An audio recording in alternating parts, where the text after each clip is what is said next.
I'm reading Jennette McCurdy's book. It's featured as #1 New York Times bestseller. The publisher, and that's the publisher for you, and that's the ISBN number. She agrees that the title is bold and attention grabber, and undoubtedly it is. The book is heartbreaking, at the same time hilarious, tearjerker, and ludicrous at the same time, for sure. Just go through it. It is a memoir. Again, to repeat myself, it's heartbreaking and hilarious too, told with refreshing candor. And of course, sometimes the humor is dark, but it is an inspiring story of resilience and independence. It is a story about her recovery and self-discovery after her mother's death.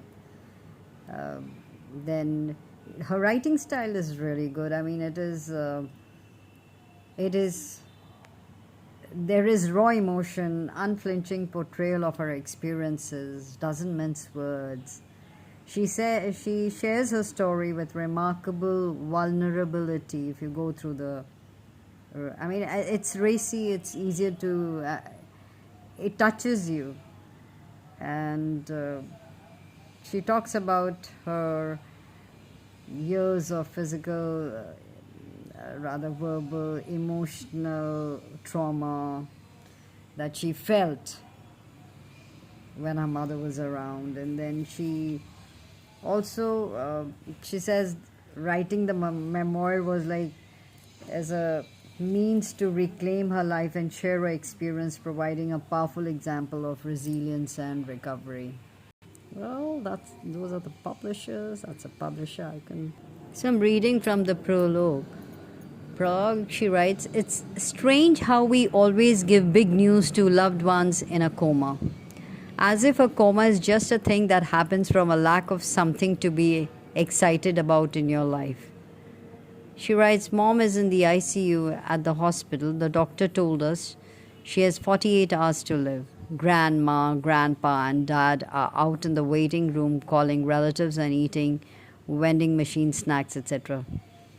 And Grandma says nutter butters soothe her anxiety. I'm standing around Mom's tiny, comatose body with my 3 older brothers, and look at the way she describes them. Marcus, the together one. Dustin, the smart one. Scott, the sensitive one. I wipe the corners of her crusted shut eyes with a rag, and then it begins. Mom. Together is that Marcus. Together leans over and whispers into Mom's ears, I'm gonna move back to California soon. We all perk up, excited to see if Mom might suddenly jolt awake. Nothing. Then Smart steps forward. Mama, Kate and I are getting married. Again, we all perk up, still nothing. Sensitive steps forward. Mommy.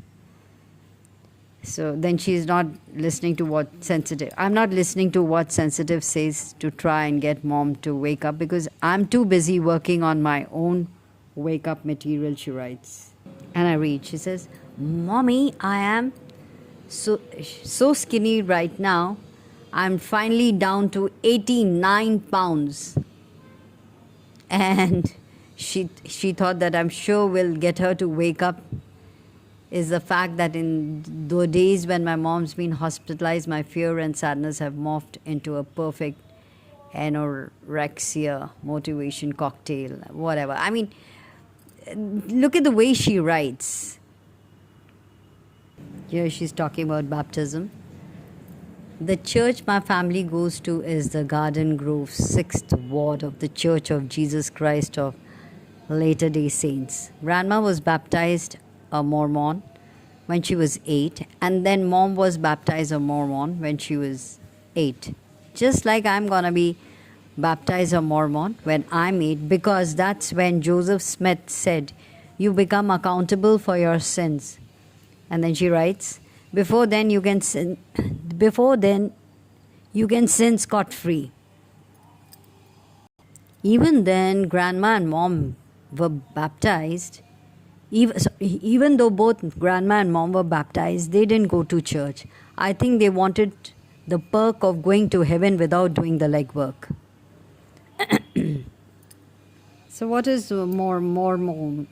Mormonism is a religious movement of the early 19th century based on a belief in Jesus Christ and Bible, as well as additional scriptures and revelations received by Joseph Smith. For example, they've written a book called Mormon, and then they have the Doctrine of Covenants, and you find out for yourself. See, talking about the unflinching portrayal of her experience, look at the way she writes. She says, when she says that, I think they wanted the perk of going to heaven without doing the legwork. But then right after mom was diagnosed with cancer, we started attending church service. I just knew the Lord would help me get better if I was a good and faithful servant, mom explained to me. Oh, so we started going to church when we wanted something from God? I asked. No, even though mom was laughing when she said it, she sounded kind of nervous, maybe even a little annoyed. And then she switched the subject to how handsome Tom Cruise looked in the new Mission Impossible 2 trailer. I've never asked again when or why we started going to church. I don't need to know the specifics of why we go to church to know that I love it, she says. That's a different matter, but it's so interesting the way she writes. I'm reading from the end that she writes, why do we romanticize the dead? Why can't we be honest about them, especially moms? They are the most romanticized of anyone. Moms are saints, angels by merely existing. No one could possibly understand what it's like to be a mom. Men will never understand. Women with no children will never understand. No one but moms know the hardships of motherhood, and we non-moms must heap nothing but praise upon moms, because we lowly, pitiful non-moms are merely peasants compared to the goddesses we call mothers. So she says, maybe I feel this way now because I viewed my mom the way for so long, or whatever. She writes, I miss her pep talks. Mom had a knack for finding just the right thing in a person to get them to light up and believe in themselves. I miss her childlike spirit. Mom had an energy that could at times be so endearing, even captivating. And I miss when she was happy. It didn't happen as often as I would have liked to. Whatever. This is how she says. It didn't, she says, but when she was happy, it was infectious. She writes, I look at mom's headstone. There are about 20 adjectives on it because everyone in the family had adjective pictures and nobody was willing to forsake theirs. We've got to include playful, Grandpa insisted. Why does nobody like brave? Brave is a good word, Grandma wailed. So we just crammed all the words on there.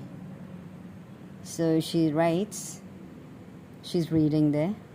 Brave, kind, loyal, sweet, loving, graceful, strong, thoughtful, funny, genuine, hopeful, playful, insightful, and on and on. So here on the back cover you can see there are many who've written praise of the book.